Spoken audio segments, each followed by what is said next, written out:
Hello aspirants, my name is Ravinder Singh and welcome to my YouTube channel. जैसे कि मैंने आपसे पहले बात की थी कि मेरा एसबीआई पीओ का इंटरव्यू 5 अप्रैल को शेड्यूल है और आज मेरा एसबीआई पीओ का इंटरव्यू हो चुका है, जो कि एलएचओ चंडीगढ़ में हुआ था। और एक दिन पहले ही हमें एलएचओ चंडीगढ़ से एक कॉल आया था कि हमें रिपोर्ट करना है 7:30 पे। ऑल्दो टाइमिंग जो एडमिट कार्ड में थी वो 8 बजे की थी। उसमें उन्होंने बताया कि कौन कौन से डॉक्यूमेंट लेके आने हैं और उसके बाद मैंने 7:30 पे वहाँ रिपोर्ट किया। उसके जो डॉक्यूमेंटेशन का प्रोसेस था वो हुआ, जो कि 8 बजे से करीब शुरू हो गया था एंड ऑलमोस्ट 9:30 तक कंप्लीट हो गया था। मेरा जो पैनल था वो पैनल नंबर 3 था, जिसमें 11 कैंडिडेट्स थे और सभी प्रेजेंट थे। तो जैसे ही डॉक्यूमेंटेशन का प्रोसेस ख़त्म हुआ तो उन्होंने हमें जीडी जो हॉल था वहाँ पे लेके गए। उसके बाद वहाँ पे 2 ऑफिसर्स पहले से ही थे, जो कि एक्स एसबीआई ऑफिसर्स थे, जो कि इन्विजिलेटर थे वहाँ पे। उन्होंने जब इंट्रोडक्शन दिया था तो उन्होंने ये बात बोली थी कि हम एक्स एसबीआई हैं। तो इसके बाद जो जीडी टॉपिक था वो इसके बाद जीडी और जी दोनों हुए और हमें नोट पैड्स दिए गए थे, जो रिस्पेक्टिव सीट्स थी कैंडिडेट्स की वहीं पे रखे गए थे। जीडी ऑर्गेनाइज होने से पहले उन्होंने इंस्ट्रक्शंस दी थी हमें कि जीडी में सबको मौका देना बोलने के लिए और फिश मार्केट सिचुएशन नहीं बनानी है और सबको चांस मिले तो काफ़ी अच्छा रहेगा। जीडी का जो टॉपिक था वो ये था कि Agnipath scheme will it lead to transformation in Indian military. तो ये उन्होंने स्टेटमेंट दी थी और इसके बाद उन्होंने हमें 5 मिनट दिया कि जो भी तुम्हारे दिमाग में पॉइंट्स आ रहे हैं इसको जॉट डाउन कर लो नोट पैड पे। और आफ्टर 5 मिनट्स फिर उन्होंने 20 मिनट्स का डिस्कशन का प्रोसेस का इंस्ट्रक्शन दी कि हम 20 मिनट देंगे, उसमें आपको डिस्कशन करना है। और इस तरह फिर डिस्कशन शुरू हुआ और डिस्कशन हमारे ग्रुप का काफ़ी स्मूथ गया। सभी ने अच्छे पॉइंट, वैलिड पॉइंट दिए और सभी को चांस दिया बोलने का।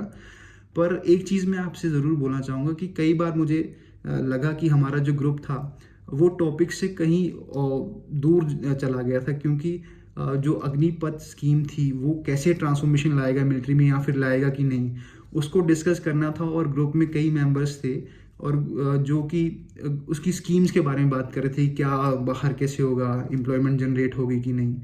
तो वो चीज़ मुझे थोड़ा ऐसा लगा कि अगर जो जिनका भी जीडी होगा या फिर इंटरव्यू है 6th और 7th को, तो वो कोशिश करिएगा कि जो भी स्टेटमेंट दी जाए उसी पे बोलने की कोशिश कीजिएगा, ताकि एक अच्छा इंप्रेशन पड़े। क्योंकि ये जीडी जब ख़त्म हुआ तो जो इन्विजिलेटर्स थे उन्होंने ये पॉइंट आउट भी किया कि आप कई बार जो था जीडी का टॉपिक था उससे बाहर जाके बोल रहे थे, तो ऐसा मत कीजिएगा, क्लियर एंड प्रिसाइज बोलिएगा, काफ़ी अच्छा इंप्रेशन पड़ता है।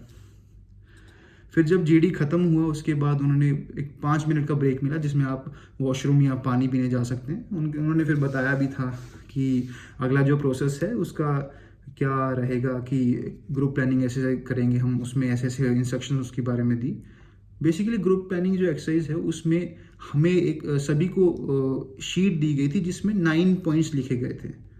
उसमें ये बताया गया था कि आप एक प्रोफेशनल वर्क प्लेस में काम करते हैं और 9 चीज़ें हैं जिसको आपको प्रायोरिटी देनी है, कि पहले आपके ओपिनियन में कौन सी चीज़ पहले होनी चाहिए। जो 9 पॉइंट्स थे वो मैंने लिख रखे हैं, पर नॉट एज सिमिलर जैसे वहाँ पे थे, पर सिमिलर मीनिंग है इनका।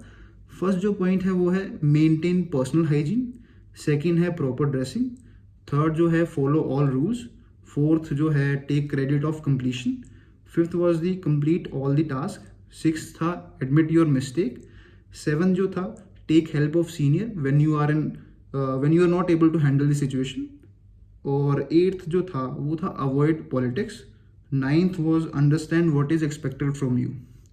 तो ये 9 पॉइंट्स दिए गए थे और इनकी राइट साइड में एक कॉलम बना था जिसमें लिखा गया था पर्सनल चॉइस और साथ में ग्रुप चॉइस।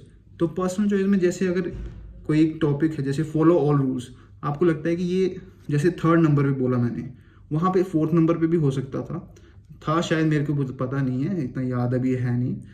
तो उसमें आपको अगर लगता है कि ये पहले होना चाहिए तो इसके आगे आप 1 लिख दोगे। इसी तरह आपको 9 जो पॉइंट्स थी उनके आगे नंबरिंग करके उनको प्रायोरिटी देनी थी।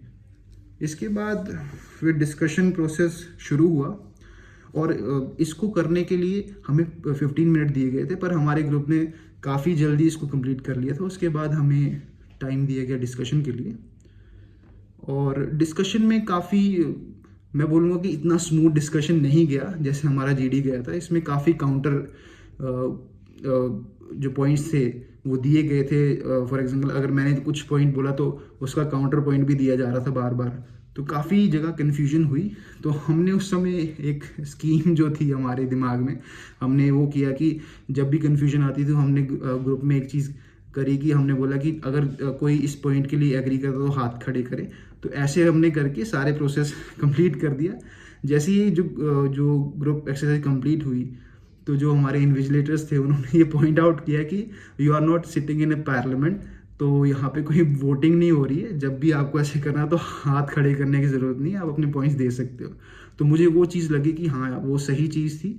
और जिनका भी इंटरव्यू है या फिर जीडी और जी है 6th और 7th को, वो ज़रूर इस चीज़ को नोटिस कीजिएगा और इस चीज़ को अवॉइड कीजिएगा, खासकर जिनका एलएचओ चंडीगढ़ में है। तो इस तरह हमारा जीडी और जी का प्रोसेस हुआ। ओवरऑल मेरा एक्सपीरियंस अच्छा था, क्योंकि फॉर द फर्स्ट टाइम मैं एसबीपीओ की जीडी और जी में अपेयर हो रहा था। इससे पहले कभी हुआ नहीं था, वो भी बैंकिंग प्रोसेस में। तो ओवरऑल एक्सपीरियंस अच्छा था, स्मूथ था। जीडी जी में थोड़ी सी प्रॉब्लम्स आई थी। बाकी जो भी जिनका भी इंटरव्यू है 6th और 7th को, ज़रूर इस वीडियो को देखें और अपनी स्ट्रैटेजी इसके अकॉर्डिंग बना सकते हैं। और आई फील कि उनका इंटरव्यू अच्छा हो और जीडी और जी बहुत अच्छा हो। अपने हिसाब से स्ट्रैटेजी बनाइएगा। All the best, thank you.